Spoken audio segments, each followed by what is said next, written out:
So, welcome all. That should do it.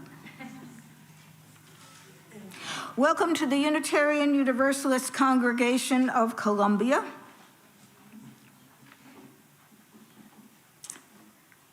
Find your seats, prepare. Our minister is the Reverend Stephen Robinson. My name is Jessica Cross, and I am your service leader of the day. To those of you here with us in the sanctuary, please be advised that the service is being streamed on YouTube, and on the website there is a link to a Zoom event. We would still, of course, rather have you here in person. Please make sure you read the announcements in your printed order of service. Also, be sure to read the weekly events that are emailed to you each Thursday, as well as the website. I urge you to keep the website open as a tab on your internet browser so that you can keep up with what's happening. Please practice the COVID restrictions that are approved by the Board of Trustees. Current guidelines are that wearing a mask is recommended. Due to the recent uptick in cases, we urge everybody to be careful. An announcement for parents. If you need to occupy your young folk, we do have toys and books in the back of the social hall. Today's flowers are provided by me. And they sort of in memory of my mother, Ethel Novak Cross. She was a wonderful gardener trying against very long odds. I grew up in Stony Point in Rockland County. And you started gardening with a pick. She would have been very happy down here. So a few announcements. First of all, we will not have refreshments after the service. We typically don't have them on the fourth Sunday. We will have a video today. That's what this is about, so be prepared for that. And Emilio has a few words for us.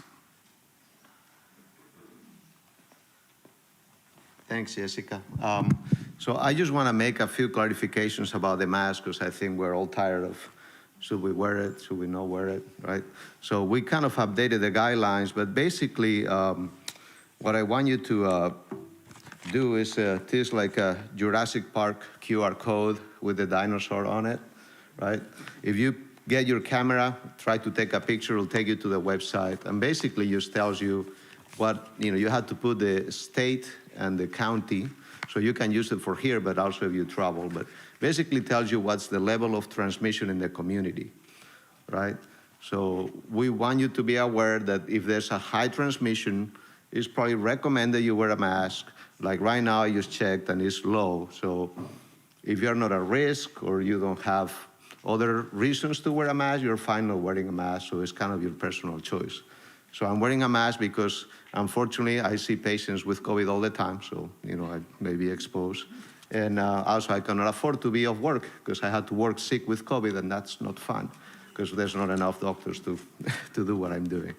So if you see me with a mask, those are the reasons, but we understand that people may have a reason not to wear it.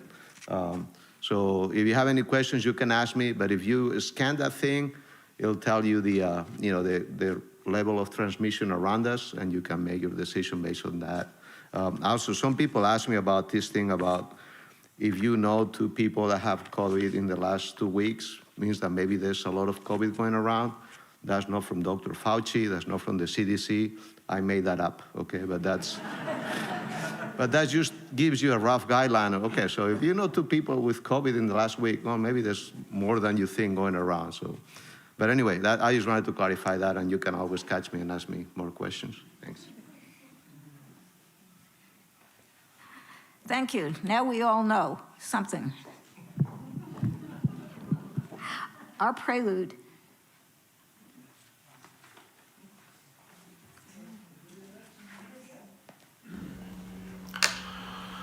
Dear Partner Church members, dear friends, I was getting ready to send you an update about the Ukrainian refugee situation in our area.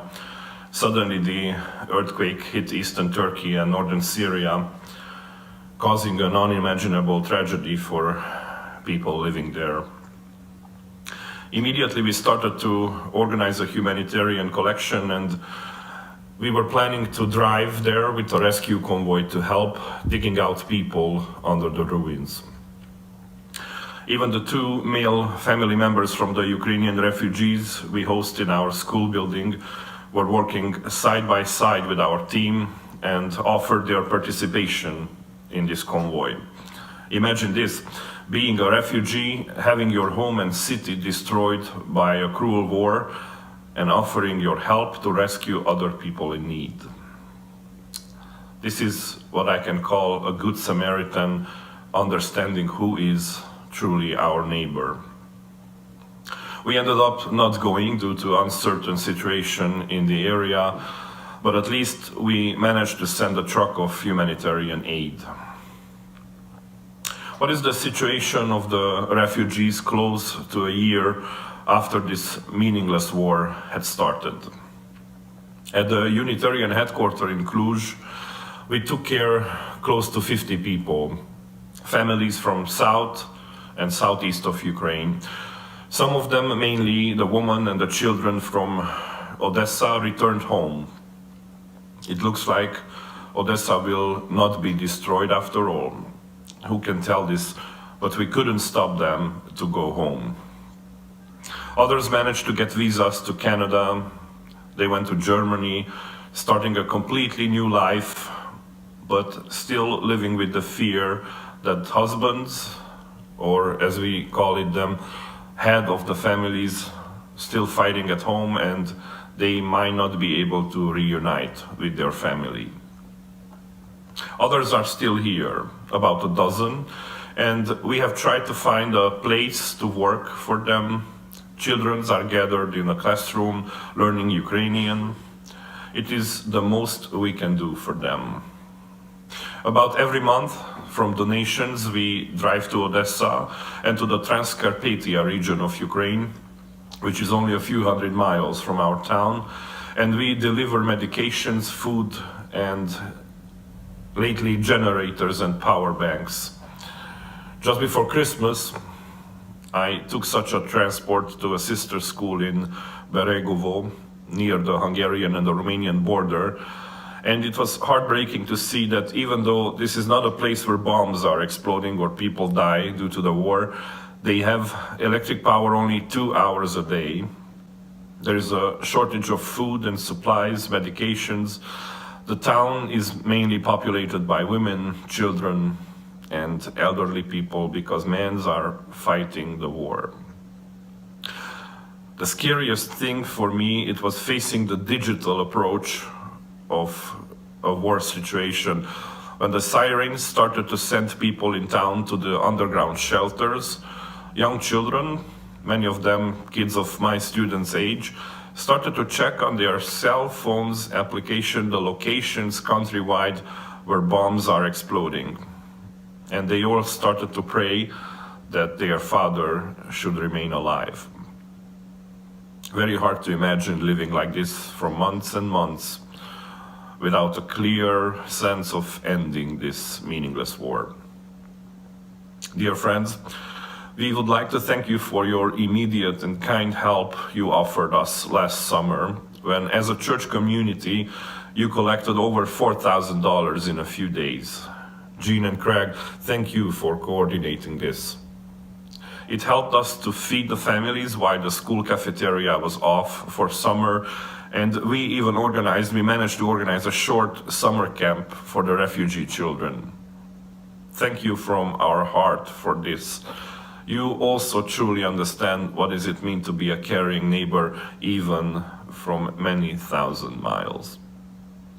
I would like to end this short report with a positive thought.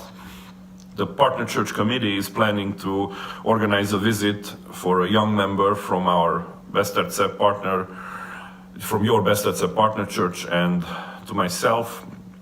Hopefully, we will be able to see each other live at the end of June, talk, and share joys and not just concerns. Blessed be, and take care.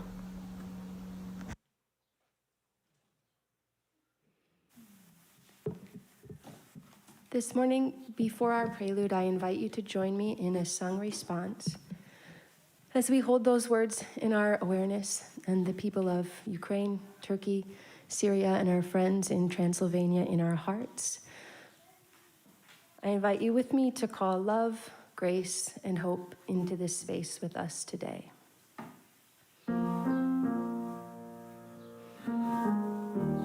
The words to the simple response are, may it be with me. If you can hear me sing it once and sing it back. May it be with me. May it be with me. Love without bounds, gathering round, cold in sound. May it be with me. May it be with me. I invite our choir forward for the prelude, Give Me Birds at the Dawning, by Betsy Binstock, arranged by Peter and Mary Alice Amadon.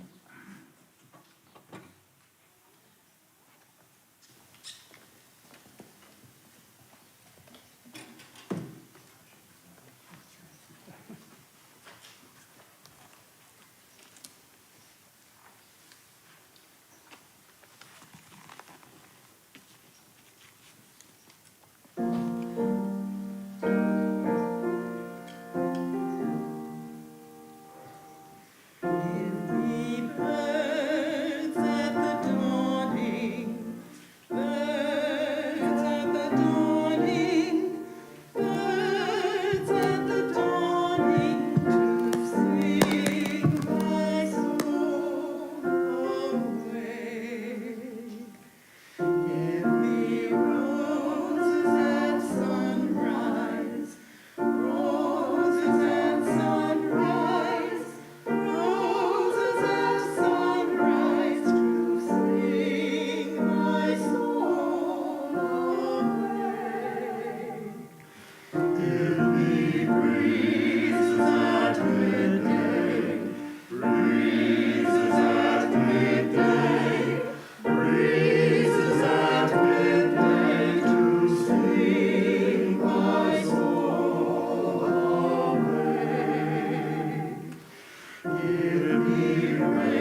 Absolutely gorgeous. Thank you, everyone. Please stand and join me in the congregational affirmation as found in your order of service.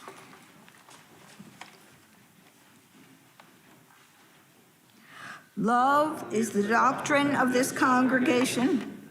The quest for truth is its sacrament, and service is its prayer.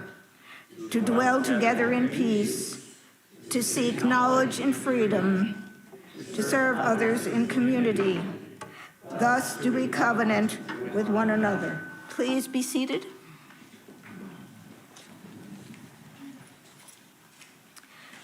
Unitarian Universalism is a diverse and non-creedal religion.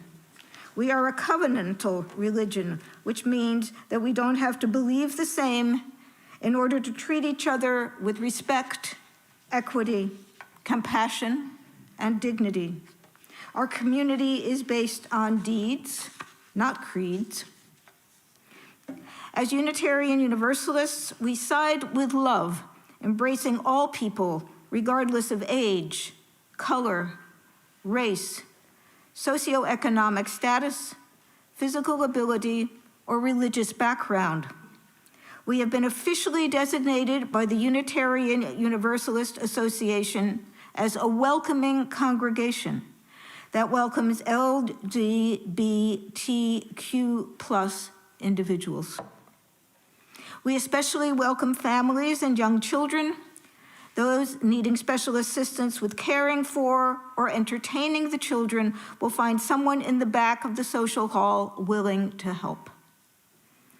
We encourage everybody to wear name tags so that way we may know each other better, or at least have some sense of who that face belongs to. So, visitors, if you are willing and able, please rise and share with us your name and where you are from, or if you have guests with you, please feel free to introduce them. Please wait for the microphone, which Emilio is going to bring around. Do we have anybody?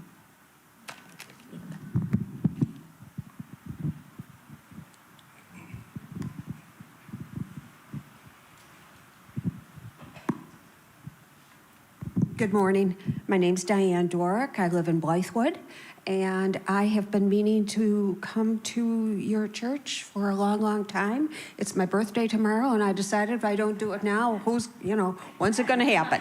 So, happy to be here. Welcome.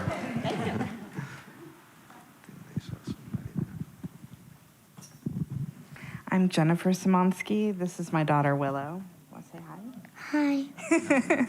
I've lived in Columbia for about 20 years, but I'm originally from Oregon. This is my second time coming to this congregation.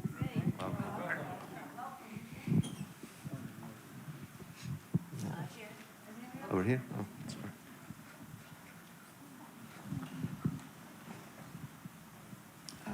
Good morning. My name is Noah, and I'm from Irmo, and it's nice to meet you all.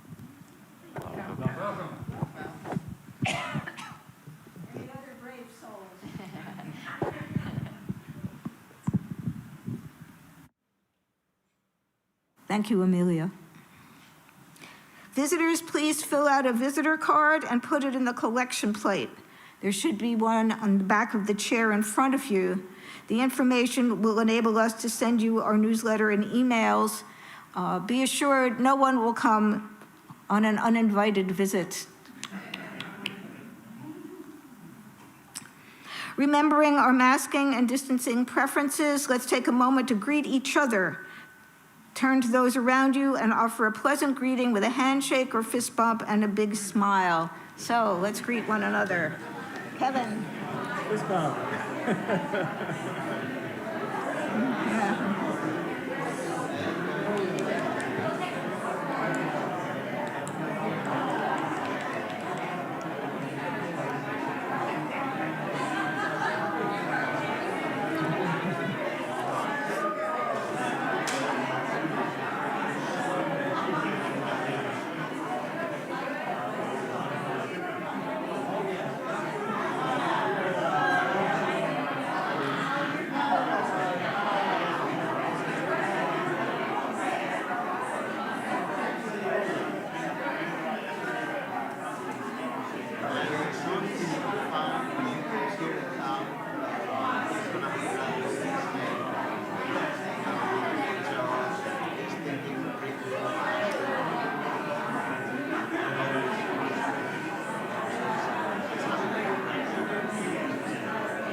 Thank you. And people can speak to one another after the service as well. Today's chalice lighter is Deb Matherly. And Deb will introduce herself, or perhaps needs no introduction. Deb Matherly here. It isn't enough to talk about peace, one must believe in it. And it isn't enough to believe in peace, one must work for it. Eleanor Roosevelt. As many of you know, I was a member of the Unitarian Universalist Congregation of Columbia, Maryland for 30 plus years before we moved to South Carolina about 5 years ago. You may not know that in 2002, I started the Maryland chapter of Grandmothers for Peace, opposing the Iraq invasion, with UUCC hosting our monthly meetings. We marched in DC many times with many groups, created a Waging Peace CD, and much more. Much earlier, Roger and I celebrated our honeymoon in 1971 by driving from Anderson, Indiana to Washington, DC, sleeping in a church basement to be part of a massive anti-war rally. So today's message means a lot to me. Moving here and becoming an integral part of this caring congregation has truly been the heart of my loving our relocation. I've developed close ties and friendships through story circles, classes, committees, and services. And as president, I get to see the tapestry of the wonderful people and the many elements that keep us going, and also see where we sometimes fall short. I treasure the passion and energy when people work together for something that matters, caring for fellow congregants, gathering at the State House for a critical cause, inspiring and enjoying our young people as they grow, making music together, making our building and our grounds safe and beautiful. I also treasure our respectful and often passionate differences. No orthodoxy here of any type. We celebrate that we are all sacred beings, diverse in culture, experience, and theology. We covenant to learn from one another in our free and responsible search for truth and meaning. We embrace our differences and commonalities with love, curiosity, and respect. As we light this chalice and work for peace, justice, and deep compassion in the broader world, let us commit to build our strong bonds of peace, justice, kindness, and deep compassion within our own community.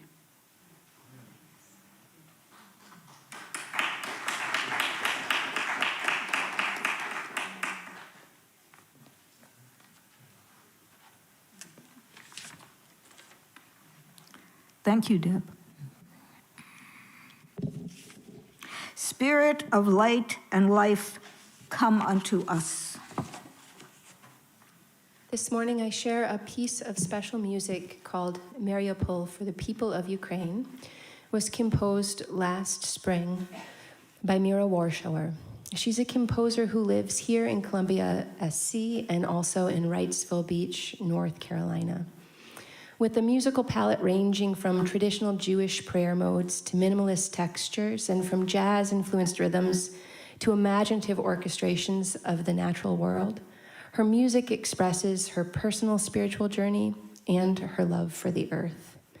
When she shared this piece for solo piano last spring on April 1st, she wrote, "I wrote this short piano piece, Mariupol, this week for the people of Ukraine. I'm sending it to the Ukraine-Poland border with Anna Sazonov, director of the Columbia Jewish Federation, who is going there to assist with refugee placements.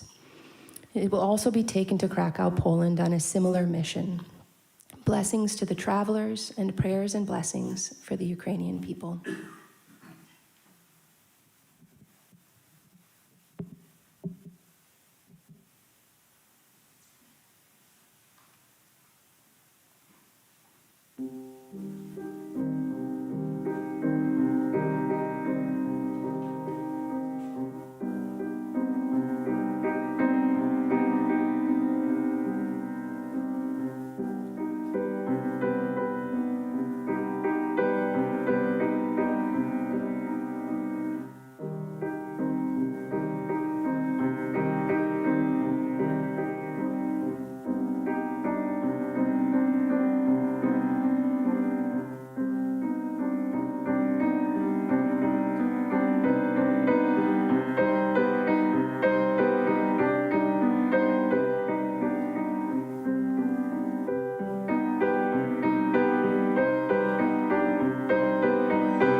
Sorry, Jessica. There we go. It's bad enough I'm not, as an introvert, able to hide behind the pulpit this morning.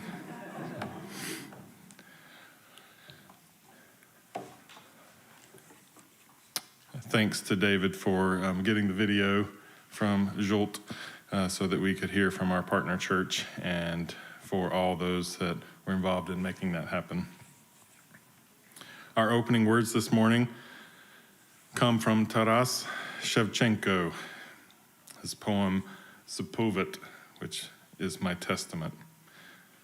Shevchenko was a poet, an artist, and a revolutionary activist in the Ukraine in the 1800s, advocating for freedom, the abolition of the oppressive societal structures, and the expansion of education and growth. Hear his words.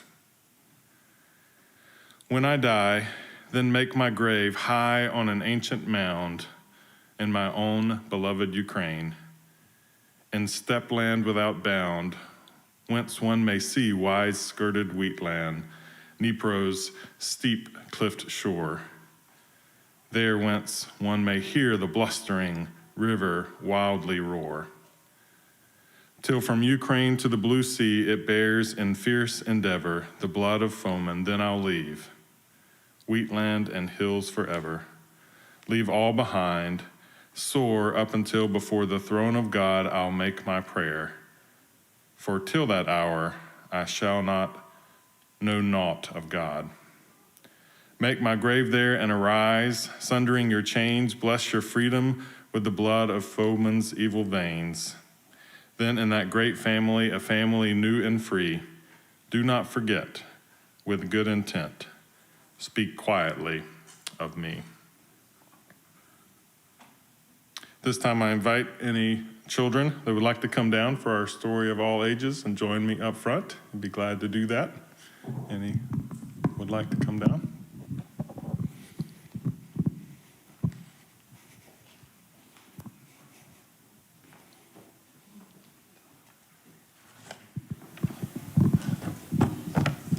We always have adults that are willing to join you too, if you're. It is the story for all ages.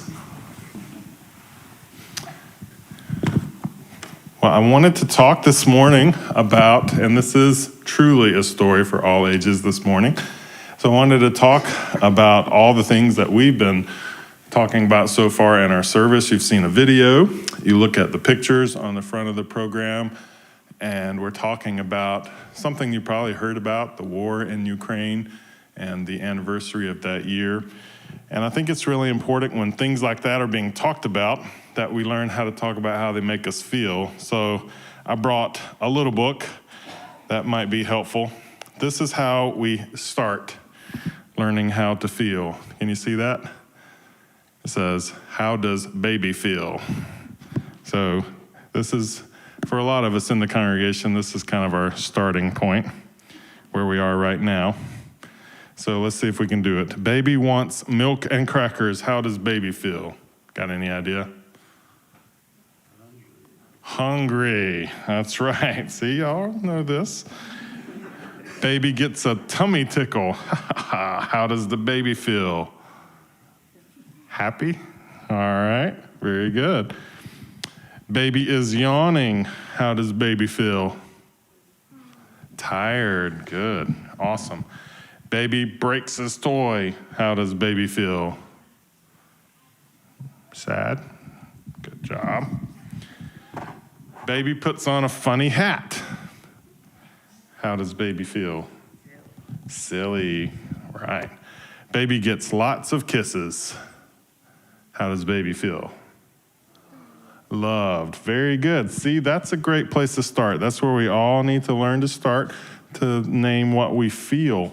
And I think it's really important when all these things are being talked about in our service like this, or here, maybe you hear some of the adults in your life talking about it, or people talking about it at school, or you see things on the news, and not just the war in Ukraine, but so many things that are talked about. They can make us feel pretty what word would you use? Maybe the adults can help. What words would you use? Worried, scared, confused. Yep. So I think it's so important when all of that is happening, not just little ones, but everybody needs to learn to talk about their feelings and say them out loud. And it's okay if you're feeling scared. You don't have to keep that a secret. You just go to someone and say, hey, I'm feeling scared, and I want to talk about that. When you get a lot older, maybe you can have something like that. Can you see that? It's called the feeling wheel. You can hold it. Go ahead. It's called the feeling wheel. And it's got, I don't know, maybe 60 different feelings to choose from that you can pick what you're feeling. So if you can't think about a word to describe how you're feeling, you can look around the feeling wheel and go, well, if I can't find it on here, man, where am I going to find it? So this is something that we have to do all our lives. And we as adults have to use feeling wheels like this sometimes to say, hey, Emilio, I'm feeling sad. Can we talk about it? And Emilio sometimes will grab the feeling wheel and say, hey, I'm feeling happy. And we need to talk about it. So that's a great reminder for us all of our lives to remember when we're talking about these things that can have so many feelings with them, to find somebody to talk about those feelings. Thanks for coming down this morning. You want to keep this? You can find an adult here that you think needs it. My Ukraine socks.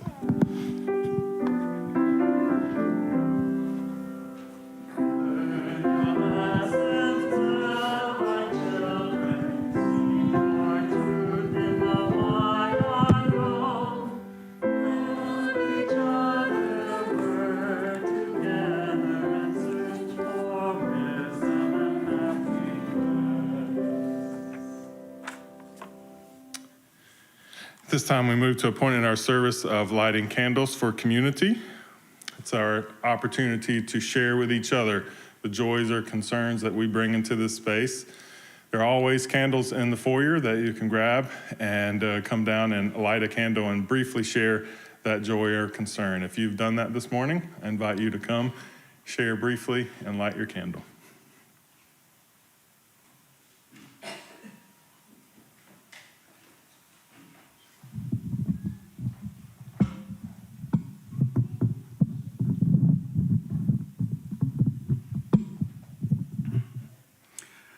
This is a candle of concern. You know, a lot of the Norse pagan communities that I follow online, there's actually, and it makes me sad to say this, there's white supremacy groups trying to come into these communities, these all-inclusive communities, and spread their message of hate. We have to do better as a human race. In this day and age, it's still happening, and I can't say enough about how upset that makes me.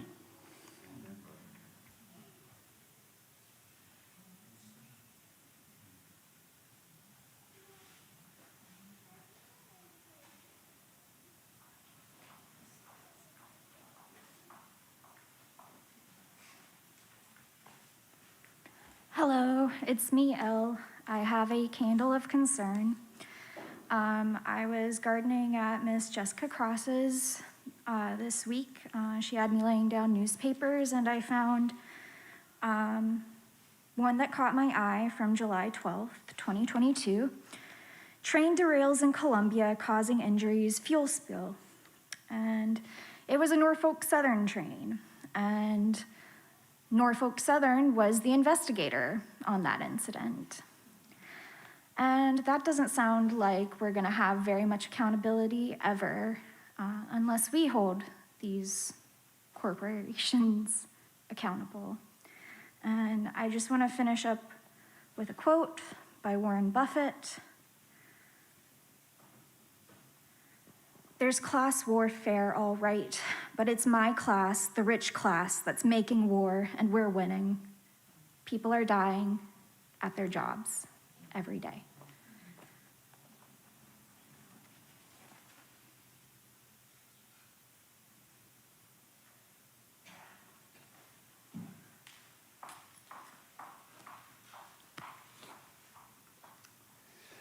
I'm Kevin McKinney, and have a candle of, I guess, celebration, really, because I was struck by Deb's phrase, and I'm going to misquote it, I'm sure, about the passionate energy when people work together to accomplish something worthwhile, because I got to be part of that up at our UU retreat outside of Highland, North Carolina, the mountain, where a number of our congregants worked very hard to improve the physical plant and just generally make things better. So thanks to everybody who was part of that, and particularly to Ginny Vern for playing a major role in organizing our Mountain Work Week. Oh, and Connie is fine. She's just having a quiet day at home after all that work at the mountain.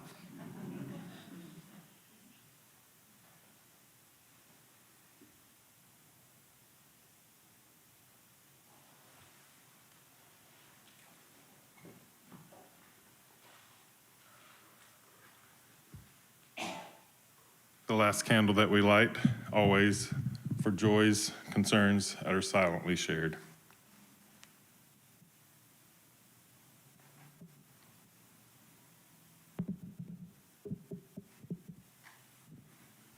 Please join me in just a few seconds of silence to remember all that you've heard. Send your love toward those concerns that are shared, your anger, your celebration.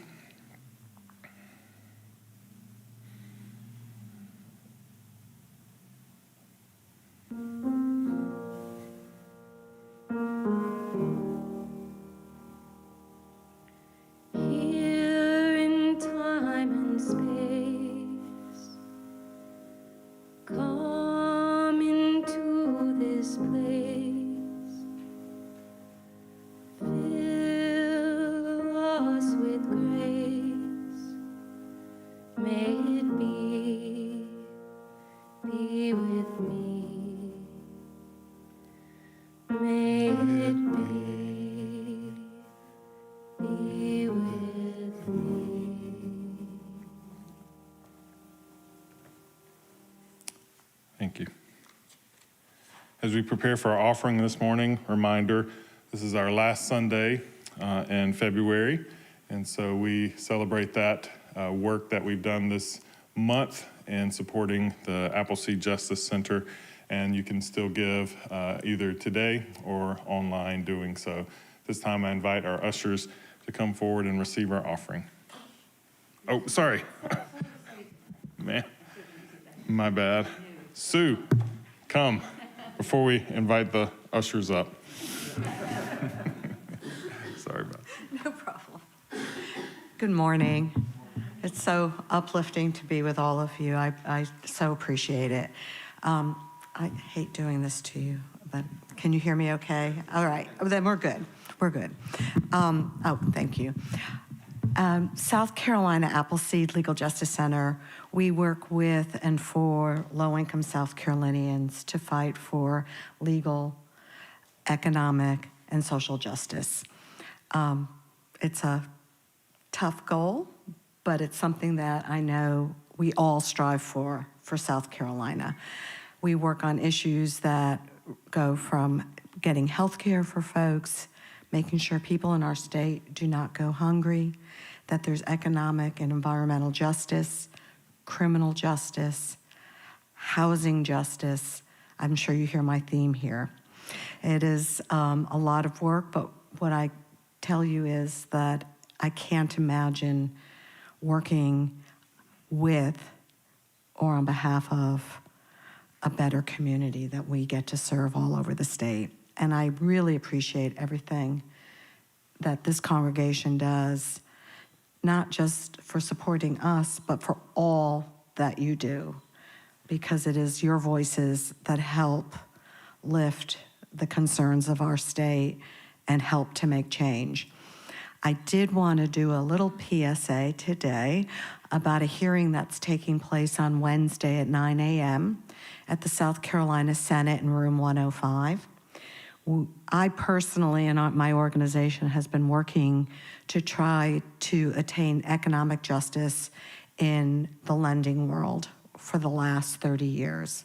South Carolina has no usury rates. They don't recognize that anything is too much and nothing is enough for those who do the lending. And we have a 36% rate cap through an unfair trade practices bill. We hope to get it out of subcommittee this week. But what we want to do, and I know you're probably going 36%, who would pay that? But we need to remember that our state, we see loans at 300%, 391%. It is not unusual to see installment loans for over 100%. And this is even after doing the work all these years to try to rein it in. To say that these lenders have no shame, and it goes from the biggest of the bigs to the mom and pops. When we when we allow these kinds of lending practices to exist in our state, what we're really saying is it's okay to extract wealth out of the communities for those who can least afford it. And there's many who say that they don't do this, so they shouldn't have to be subject to these laws. But their silence and unwilling to stop it has made this just as prolific as the people who actually are out there charging it. So if you happen to have some free time, Wednesday morning at 9 a.m. at the Gresset Building here in Columbia, room 105, or you can reach out to the members of that committee and email them. The agenda is on the SC State House website. We'll be getting some emails and tweets out and continue to try to get folks there. But we need you. We have to let those in South Carolina who get away with making these laws know we're watching them. And while we want to have the voice of those who are impacted at the table, we also want to have those who care about those who are impacted at the table as well. So thank you for all you're doing, and thank you so much for your support. And with every breath that's left in all of us, we will continue to fight. Thank you.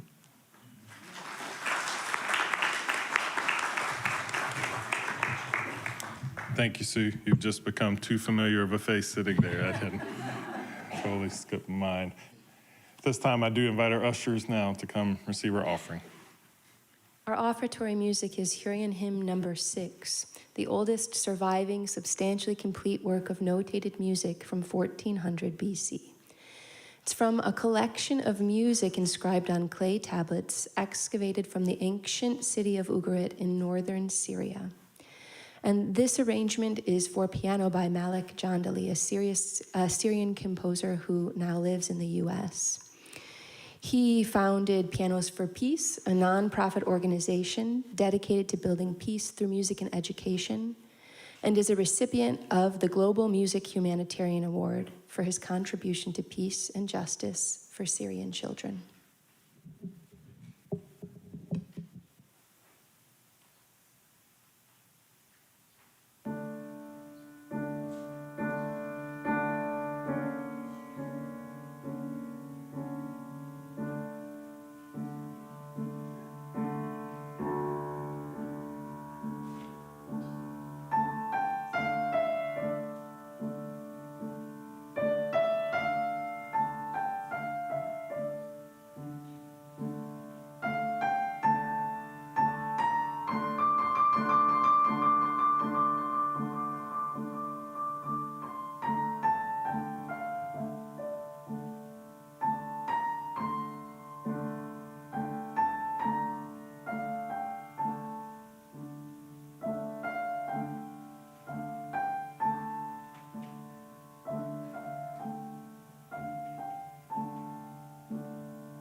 receive this offering today, symbol of our commitment to the good work of the UUCC.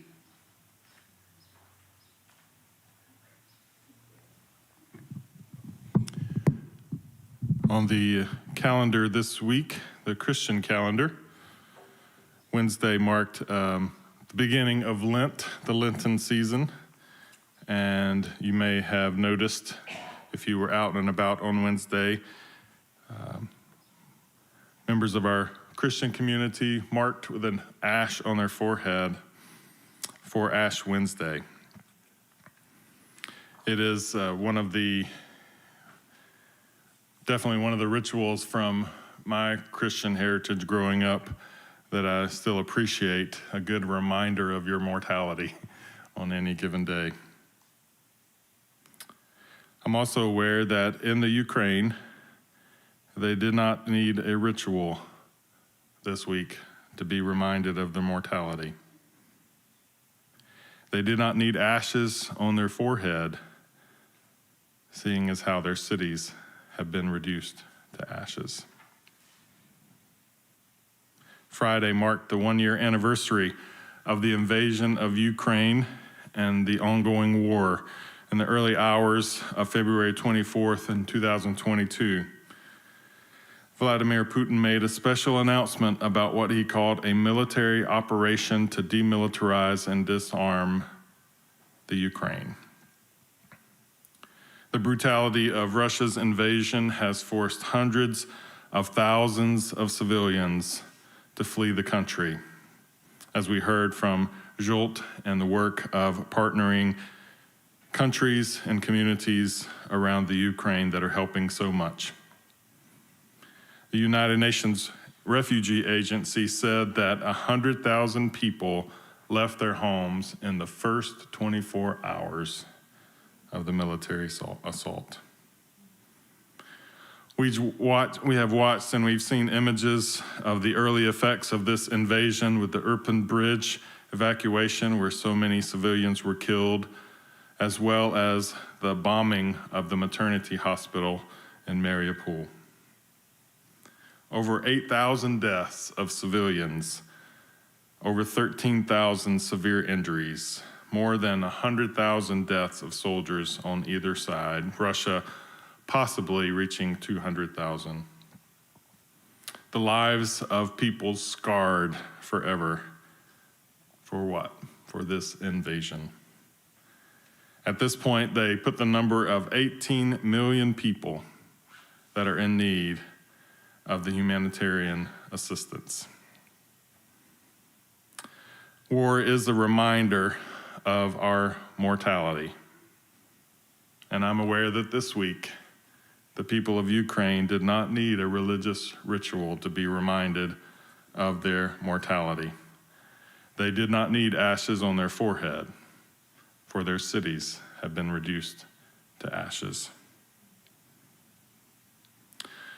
Ash Wednesday is a reminder for us that we are all dust of the earth, and to dust we will return. For some of us who enjoy gardening, maybe that is comforting to know that at one point we will become what we have dug our hands in for years. But it is a reminder of humility, and when we watch images of war, we are reminded of our mortality. Having worked in level 1 trauma centers myself and working with hospice patients for the past 20 years, I am constantly reminded of mortality. My children will tell you when they rode their bikes in the neighborhood, knee pads, arm pads, gloves, helmet, just to ride the circle in the cul-de-sac.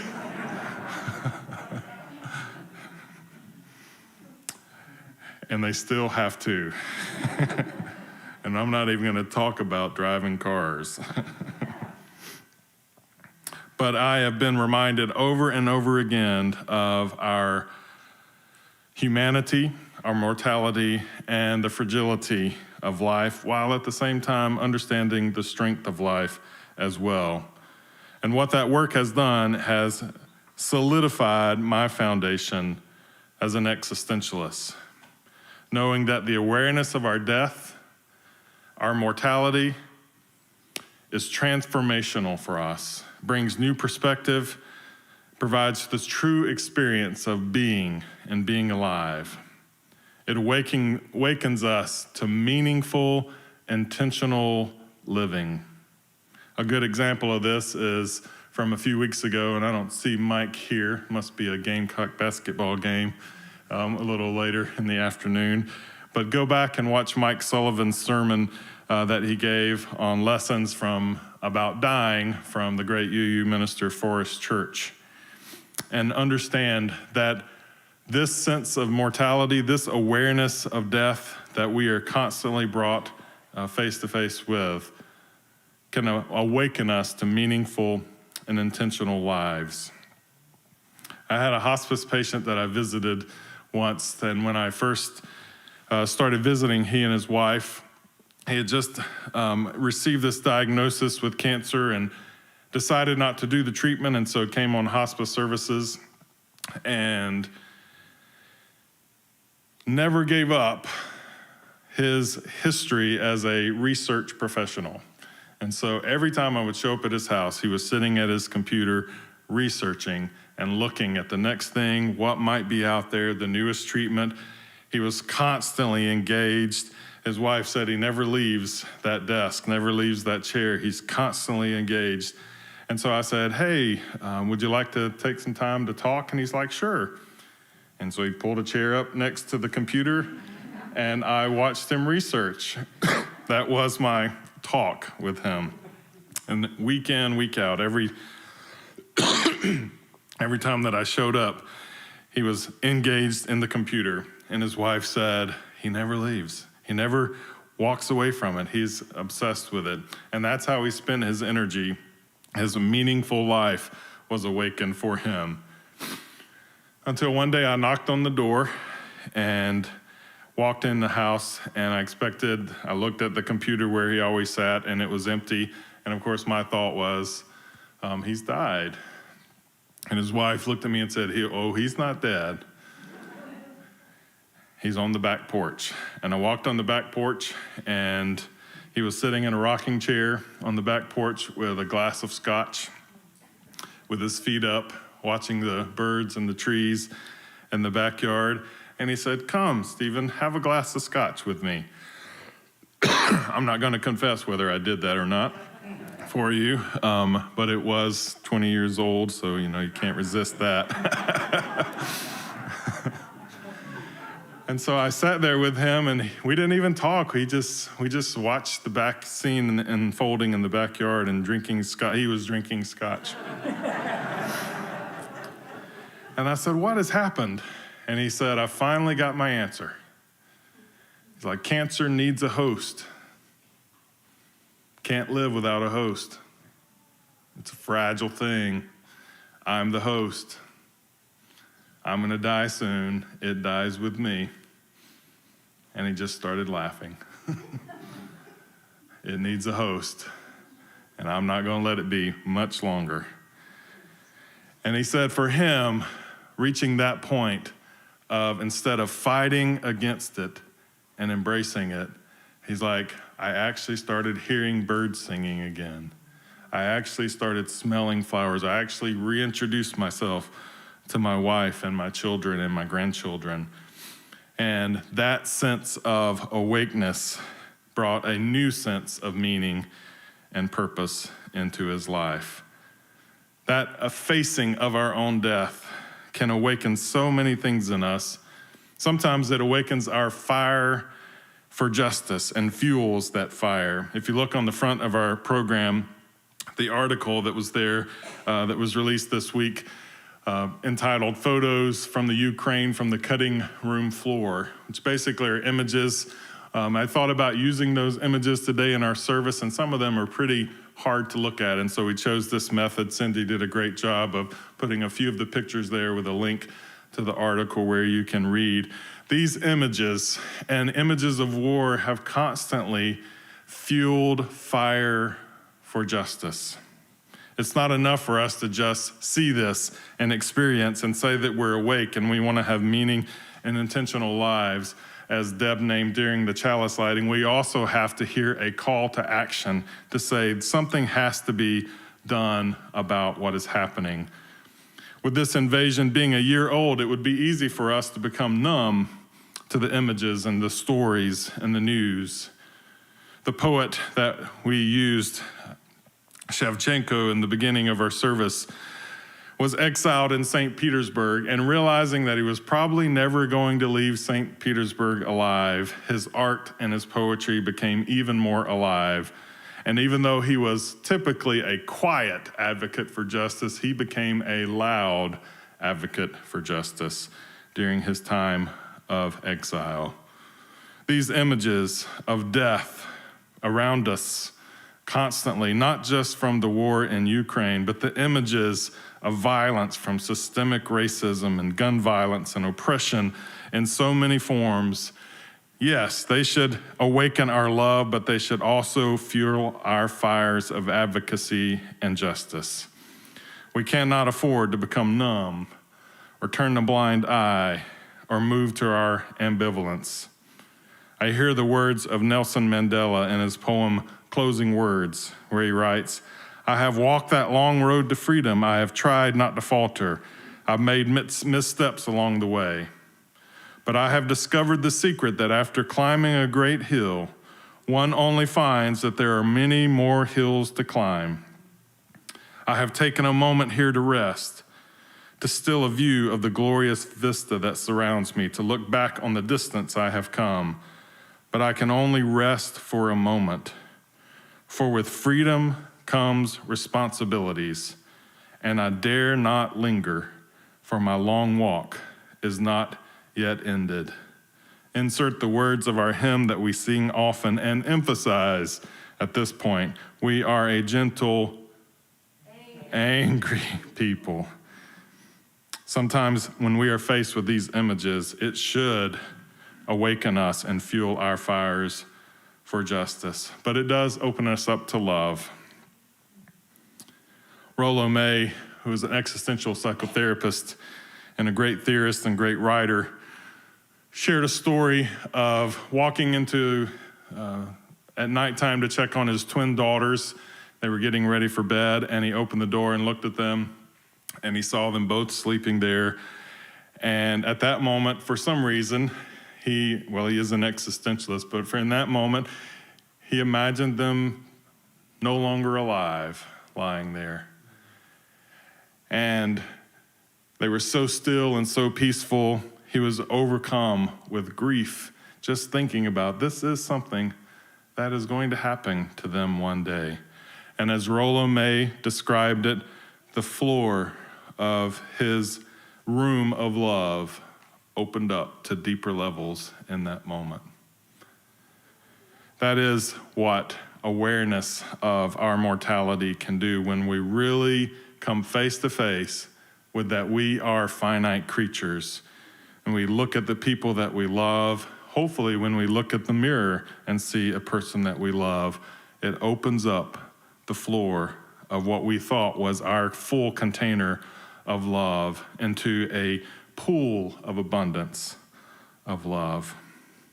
The great education theorist says it this way. Bell Hooks says that grief is just simply an expression of love. Ashes to ashes. The people of Ukraine did not need a religious ritual this week to be reminded of their mortality. They did not need ashes on their forehead, for their cities have been reduced to ashes. So may we continue to side with Ukraine in this fight for their lives. And may we let the awareness of our mortality awaken us to deep meaning, to fiery justice, and abundant love.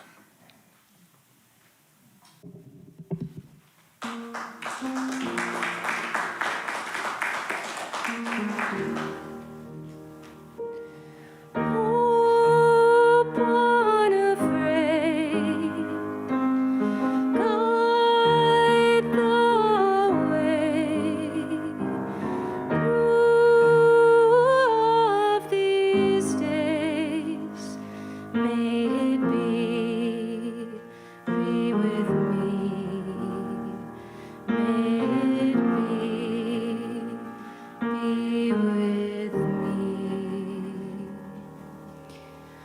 I invite you to join in singing our closing hymn, number 8, Mother, Spirit, Father, Spirit, in your gray hymnals. Please stand as you're willing and able.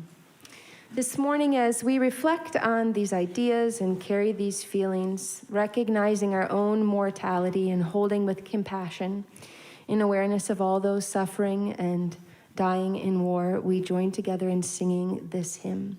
The text and tune are by the Unitarian minister Norbert Čapek. He brought Unitarianism to Czechoslovakia and was sadly killed at the Dachau concentration camp in 1942 for speaking out and acting against Nazi persecution. The English text we'll sing this morning is by UU minister Richard Boyke from a translation by Paul and Anita Monk.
Our closing words today come from Reverend Laura Brandis from the Horizon UU Church in Carrollton, Texas. She writes, "Dear Holy One, mark us for all to see that we are connected by our mortality, impermanence, mortality, ashes, dust. This is the truth of being human. Remind us that this truth is what connects us. And remind us also that from love we come, and to love we will return." I invite you to join in singing our congregational benediction.